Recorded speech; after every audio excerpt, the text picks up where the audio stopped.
बात कर रहे थे समतल में गति की, और वो चैप्टर समाप्त होता है बेटा। कुछ न्यूमेरिकल आप लोगों को मैं पहले ही बोल दिया हूँ, मैं बताते जा रहा हूँ, सूत्र आते जा रहा है। आप बुक देखेंगे तो बीच में उदाहरण करके आप लोगों के अंकित प्रश्न दिए हैं, उन प्रश्नों को आप लोगों को हल करना है। उतने अंकित प्रश्न पर्याप्त है, केवल अंक बदल के ही सवाल आता है, नया सवाल आप लोगों का कहीं पे नहीं आता है, ठीक है। तो बीच में भी आपका जो उदाहरण दिए हैं उन अंकित प्रश्नों को आप लोग जरूर देखेंगे। सभी बुक में आपके बीच बीच में दिए हैं फार्मूला आते ही, ठीक है। अब हम और ज़्यादा हुआ तो फिर आपके चैप्टर के बाद भी दिए हैं, उसको इजी को देख सकते हो। जो आपके सॉल्व हैं वो मैं नहीं कराऊंगा।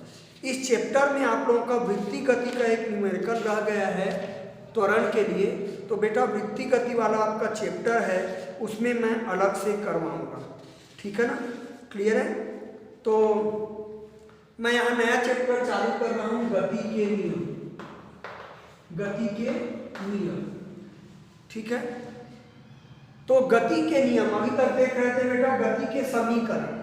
आप लोग गड़बड़ करते हो, परीक्षा में गति के समीकरण बोलता है तो आप लोग गति के नियम लिख के आ जाते हो, या गति के नियम बोलते हैं तो गति के समीकरण को लिख देते हैं। समीकरण आप समझते हो, नियम शब्द भी आप लोग समझते हैं, तो नोटिस करेंगे। इससे पहले मैं कुछ नियम प्रश्न लिखाऊंगा जिसका जवाब देना है। बल क्या है, इसके लक्षण लिखिए। क्या लक्षण है, कैसे जानते हो कि इस पे बल लग रहा है? तो बेटा बल वह कारक है जो किसी वस्तु की गति को बदल दे। विराम अवस्था में तो गतिशील अवस्था में ले आए, गतिशील अवस्था में तो विराम अवस्था में ले आए। दिशा को बदल दे, आकार या आकृति में परिवर्तन कर दे, उस कारक को बल कहते हैं।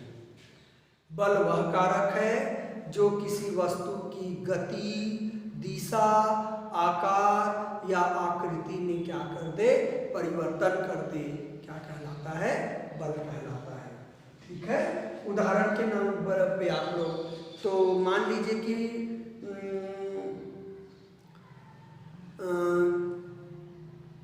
किसी वस्तु को या जो मान लीजिए कि आप लोगों ने कोई वस्तुशील गतिशील है और उसमें ब्रेक लगाते हैं, रुकता है तो बल के कारण ही रुकेगा, ठीक है। कोई गीली मिट्टी है ना, उसको दबाते हैं तो दब के उसका आकार बदल जाता है, किसके कारण, बल के कारण। तो बहुत सारे एग्जाम्पल आप लिखे ना लिखे होता है। अब बल के लक्षण परिभाषा में ही बेटा, पहला वस्तु को गतिशील अवस्था में ला सकता है, विराम वस्तु को गतिशील में ला सकता है। दूसरा, डिटेल नहीं करना, पॉइंट नहीं लिखना। दूसरा, गतिशील वस्तु को विराम अवस्था में ला सकता है। तीसरा, गतिशील वस्तु के दिशा को बदल सकता है। चौथा, वस्तु के आकार या आकृति में परिवर्तन कर सकता है। जो मैंने परिभाषा में बताए हैं वही आपके बल के लक्षण हैं, ठीक है।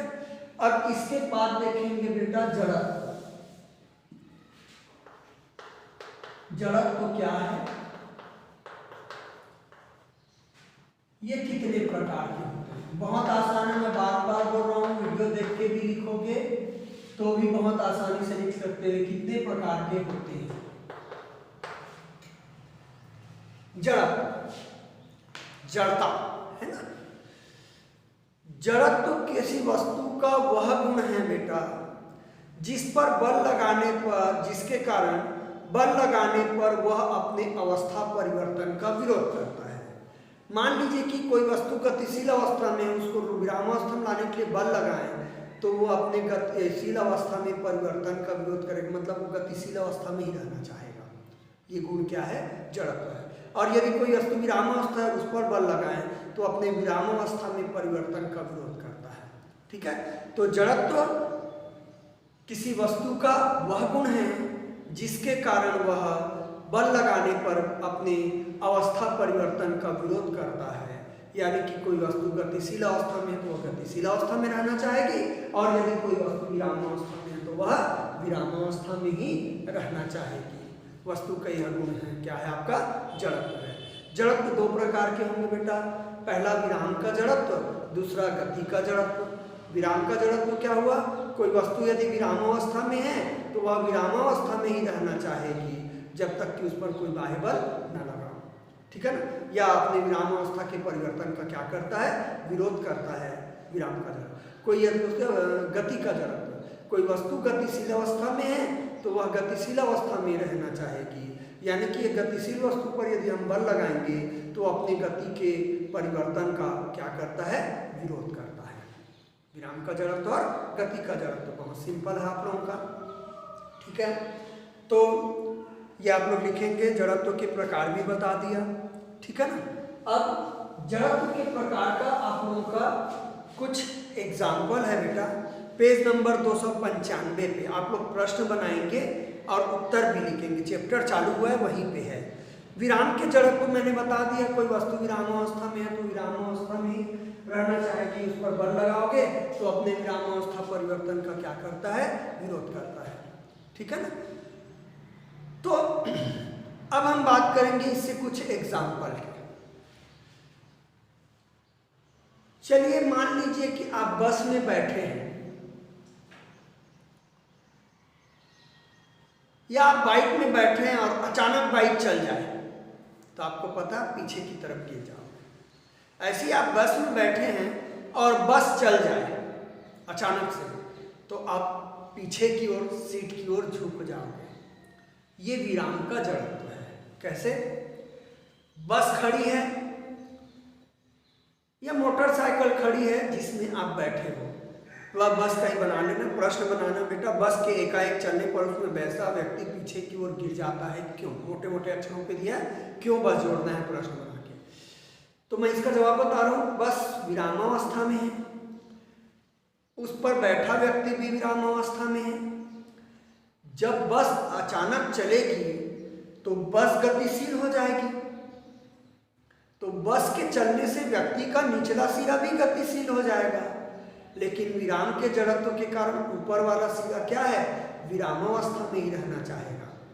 यानी कि बस के साथ नीचे का हिस्सा आगे बढ़ गया और ऊपर का हिस्सा, सर वाला हिस्सा विरामावस्था के कारण वही रह गया। तो आप लोग नीचे आगे बढ़ा तो सर पीछे हो जाएगा, तो आपके सर है पीछे हो जाता है तो आप पीछे की ओर गिर जाते हो।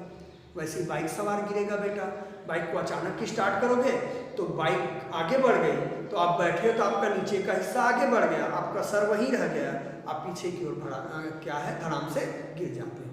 क्लियर है आपका, बहुत सिंपल। दूसरा प्रश्न बनाएंगे, मोटे मोटे अक्षरों पे लिखा है वो प्रश्न होगा, क्यों बस जोड़ देना। घोड़े के एकाएक चलने पर उस पर बैठा घुड़सवार पीछे की ओर गिर जाता है। क्लियर है बेटा, घोड़ा विरामावस्था में था, उस पर बैठा घुड़सवार भी विरामावस्था में था। घोड़ा अचानक चला तो घुड़सवार का नीचे का हिस्सा गतिशील हो गया, परंतु विरामावस्था के कारण, जड़त्व के विराम के कारण ऊपर वाला हिस्सा वहीं रह गया, पीछे की ओर गिर जाता है। तीसरा प्रश्न है, कंबल को छड़ी से पीटने पर या हाथ से झटकने पर उसमें लगे धूल के कण गिरने लगते हैं क्यों। आप लोग देखते हैं ठंड के दिनों में अभी आपके घर में कंबल निकली होगी तो धुलाई नहीं कर पा रहे बदली वगैरह में, तो आपके घर में जो हैं आपके माता जी हैं कंबल को झटकते हैं, आप कंबल को झटकते हो या डंडे से पीटते हो, इससे कंबल के धूल के कण निकल जाते हैं। अब बेटा कंबल को झटकोगे तो क्या होगा, कंबल में धूल है, तो कंबल है और धूल है दोनों विरामावस्था में है।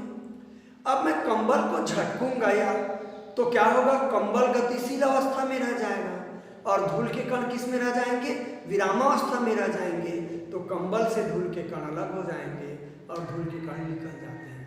वैसे कंबल को जब आप छड़ी से पीटोगे तो छड़ी जहाँ पे कंबल पे पड़ेगा, कंबल का वो हिस्सा नीचे दब जाता है, मतलब गतिशील हो जाएगा और धूल के कण वहीं के वहीं रह जाएंगे, तो कंबल से धूल के कण अलग हो जाते हैं। ये सारे प्रश्न बनाओगे बेटा या बुक से टिक करके थोड़ी तैयारी कर लेना, ठीक है। अगला प्रश्न दिया है बेटा, पेड़ को हिलाने पर उसमें लगे पके हुए फल टूट के नीचे गिर जाते हैं क्यों। इसका सबसे अच्छा एग्जाम्पल है, जो ग्रामीण बच्चे अभी बेर खाएंगे जनवरी में, तो बेर को गिराने का तरीका वही है, आप लोग जाइए और बेर के शाखा को खूब जोर से हिलाइए, तो जितने पके हुए बेर के फल हैं आपके नीचे गिर जाएंगे, आप प्रत्यक्ष देख सकते हो। तो किसी भी पेड़ को हिलाएंगे तो उसके फल नीचे गिर जाते हैं, आप शाखा को हिलाएंगे। कारण क्यों? पेड़ की शाखा और उसमें लगा फल दोनों विरामावस्था में है। जब आप शाखा को हिलाते हो तो शाखा गतिशील अवस्था में रह जाता है, परंतु फल किस में रह जाता है? विरामावस्था में। तो फल और शाखा के बीच बल लगता है, जिसके कारण आपका जो फल है वो टूटकर गिर जाता है। ठीक है, अगला प्रश्न होगा, जब तीव्र वेग से गतिमान बंदूक की गोली खिड़की के कांच से टकराती है तो कांच में स्पष्ट छेद हो जाता है, किंतु जब पत्थर कांच से टकराता है तो कांच के टुकड़े टुकड़े हो जाते हैं। इसको आपको कारण सहित लिखना है। ठीक है,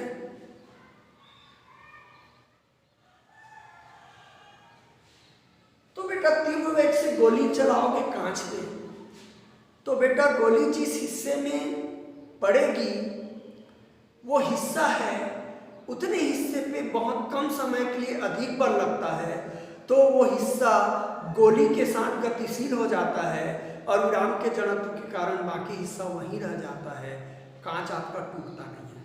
लेकिन जब आप बड़ा सा पत्थर मारोगे, चूंकि पत्थर का आकार बड़ा है, कांच पे मारोगे तो पत्थर का वेग उतना नहीं रहता है द्रव्यमान के कारण, तो पत्थर है कांच पे ज़्यादा समय तक टकराता है। इसका एग्जाम्पल और देखेंगे, मतलब समय मिल जाता है, तो पत्थर के वेग की जो ऊर्जा है वो कांच में फैल जाती है, तो कांच के कई हिस्से पत्थर के साथ गतिशील होने की कोशिश करते हैं, जिसके कारण कांच है वो चटक जाता है। इसको मैं आवेग में और बताऊंगा बेटा। ठीक है, क्लियर है? यदि गिलास के मुंह पर कार्ड रखकर उसका पर सिक्का रखा जाए और कार्ड को तेजी से हाथ की उंगली से धक्का दे दिया जाए तो कार्ड आगे चला जाता है और सिक्का गिलास में गिर जाता है। ये मान लीजिए कि गिलास है, आप लोग इसके ऊपर कार्ड रख लेना, मतलब पुट्ठा, और उसके ऊपर सिक्का रख लेना, घर में करना प्रैक्टिकल।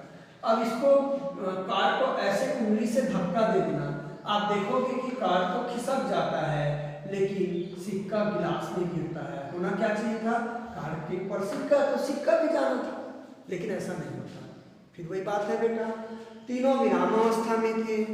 हम जब कार्ड को धक्का देते हैं तो कार्ड गतिशील अवस्था में हो जाता है, कार्ड सरक जाता है, और ये जो सिक्का है विराम के गुण के कारण, विराम के जड़त्व के कारण वही रह जाता है, तो कार्ड के खिसक जाने पर सिक्का ग्लास में गिर जाता है। ऐसे बहुत सारे एग्जाम्पल हो सकते हैं।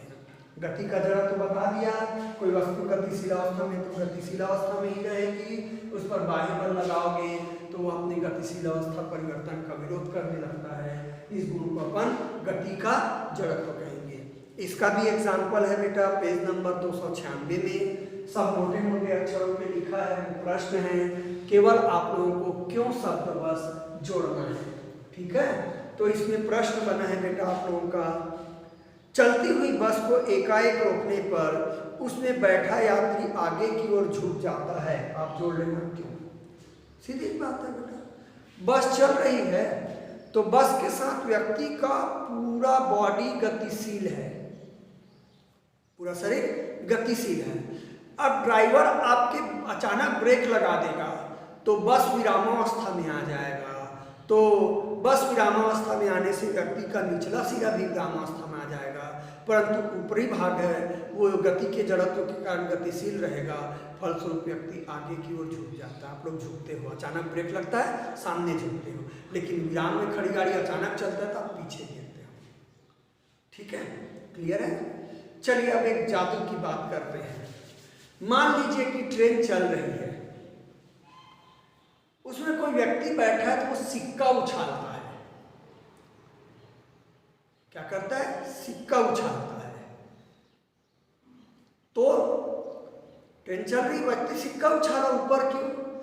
तो लगता ऐसा है कि सिक्का पीछे गिरेगा व्यक्ति की, क्योंकि व्यक्ति ट्रेन के साथ चली गई। आप सिक्का उछाल दे तो उसको कहाँ गिरना चाहिए? पीछे, लेकिन नहीं, वो व्यक्ति के हाथ पे ही गिरता है। कारण ट्रेन के साथ, ट्रेन के अंदर जितनी भी वस्तु है, चाहे कण ही क्यों ना हो, सब गतिशील है। जब आप सिक्का उछालते हो तो वो भी ट्रेन के साथ गतिशील है, तो वो आपके हाथ में ही गिरेगा, पीछे नहीं गिरेगा। ठीक है। तो अगला प्रश्न देखेंगे, घोड़े के एकाएक रुक जाने पर उसमें बैठा घोड़सवार आगे की ओर गिर जाता है, क्यों? वही आंसर, जब कोई व्यक्ति चलती हुई बस से उतरता है तो वह बस की दिशा में गिर जाता है। ये भी देख लेते हैं। कई बार उतरते हैं और लोग गिरते हैं, ट्रेन से भी कूद देते हैं, जंप कर देते हैं, और बस से भी। तो आप चलती बस या ट्रेन से आप उतरते हो तो देखो बेटा, ट्रेन और बस गतिशील है तो आपका पूरा बॉडी गतिशील है। आप जब चलती बस या ट्रेन से उतरोगे, फटाक से जंप करोगे, तो आपका पैर जैसे ही जमीन में पड़ेगा, पैर यानी कि शरीर का निचला भाग किस में आ जाएगा? विरामावस्था में, परंतु ऊपरी हिस्सा किस में रहेगा? गतिशील अवस्था में। आप सामने की ओर गिर जाओगे। ठीक है। तो जो थोड़ा भी साइंस पढ़े हैं, समझदार हैं, अव्वल तो कभी नहीं उतरना चाहिए चलती बस या किससे? ट्रेन से, क्योंकि ये डिपेंड करता है बेटा आप कैसे जंप करते हो, आप उसके नीचे भी जा सकते हो। ठीक है।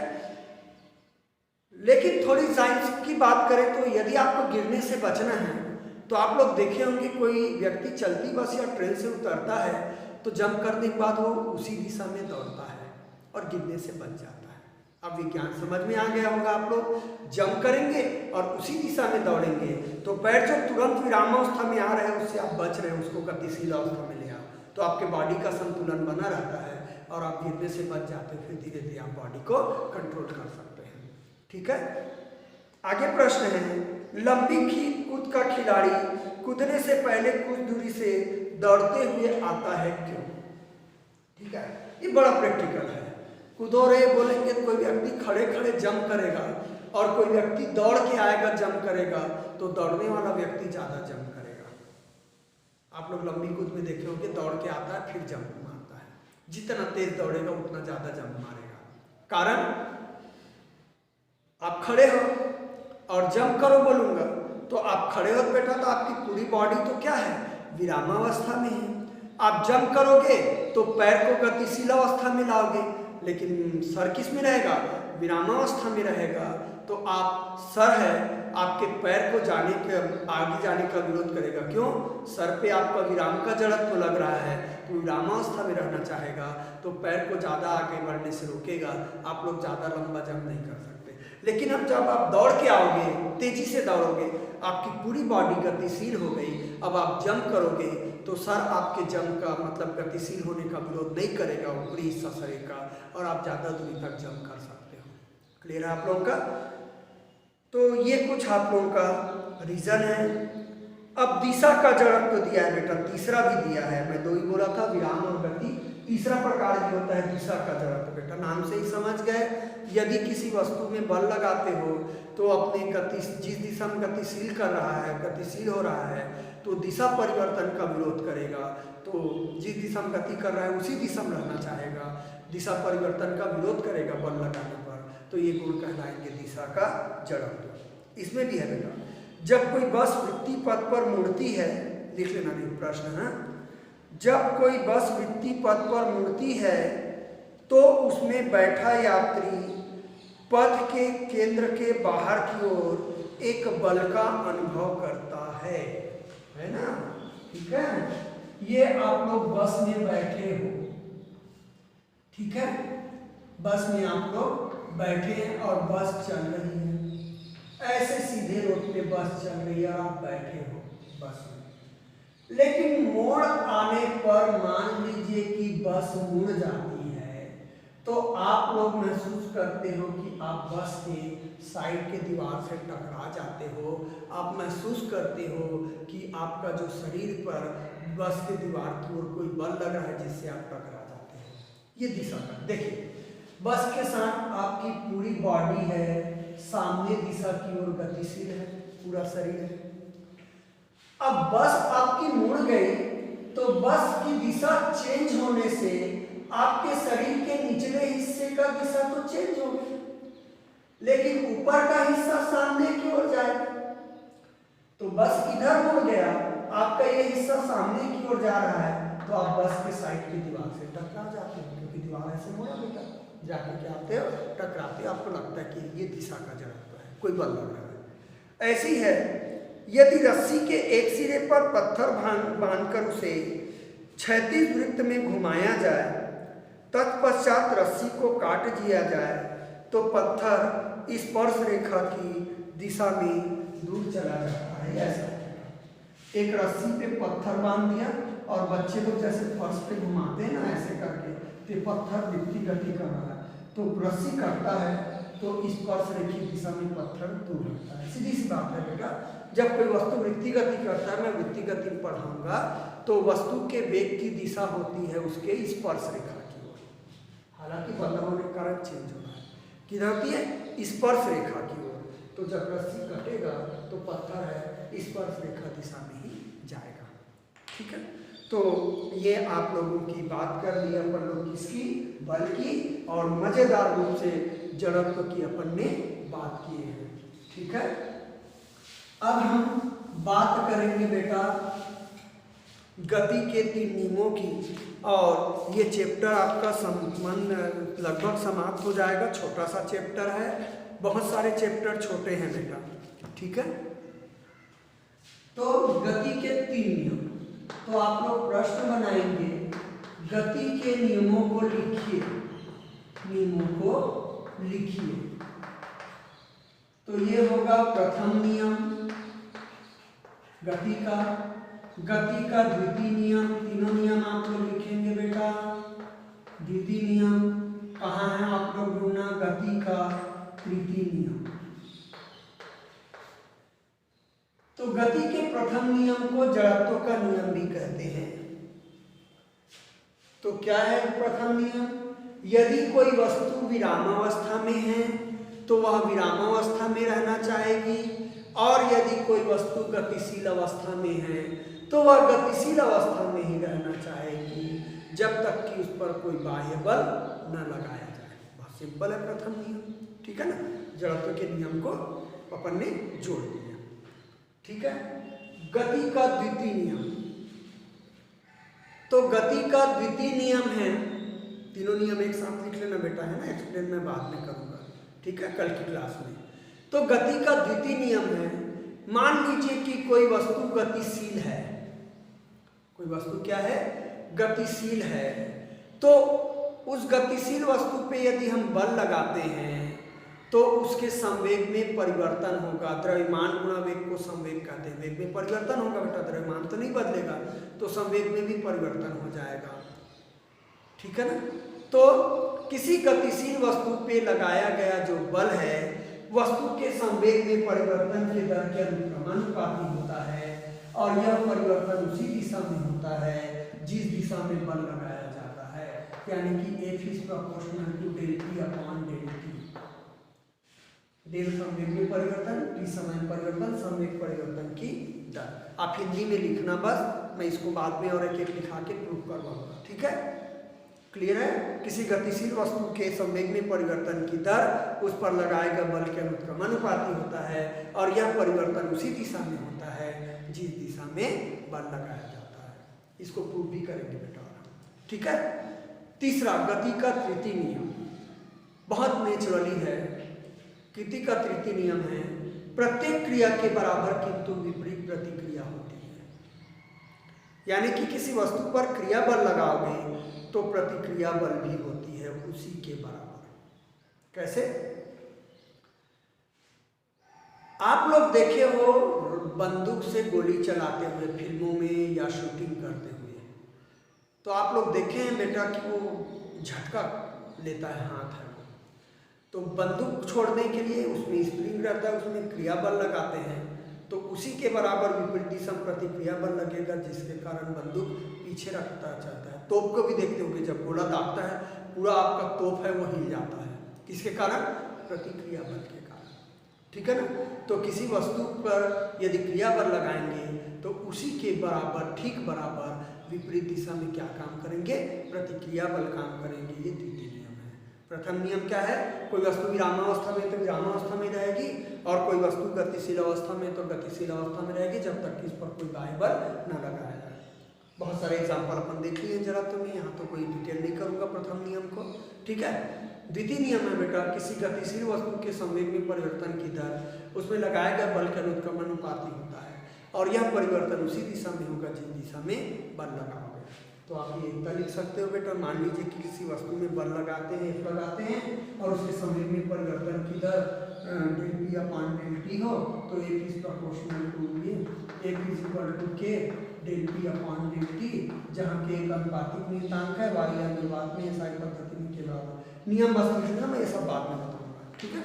तीसरा, यदि किसी वस्तु पे क्रिया बल लगाएं तो उसके ठीक बराबर प्रति विपरीत दिशा में प्रतिक्रिया बल कार्य करते हैं। साथ में प्रत्येक क्रिया के बराबर किंतु विपरीत प्रतिक्रिया होती है, ठीक है बेटा। तो आगे अपन कल पढ़ाई करेंगे। आज आप लोगों को बहुत सारा मैंने होमवर्क दिए हैं कारण वाला, इसलिए यहीं तक पढ़ेंगे, ठीक है।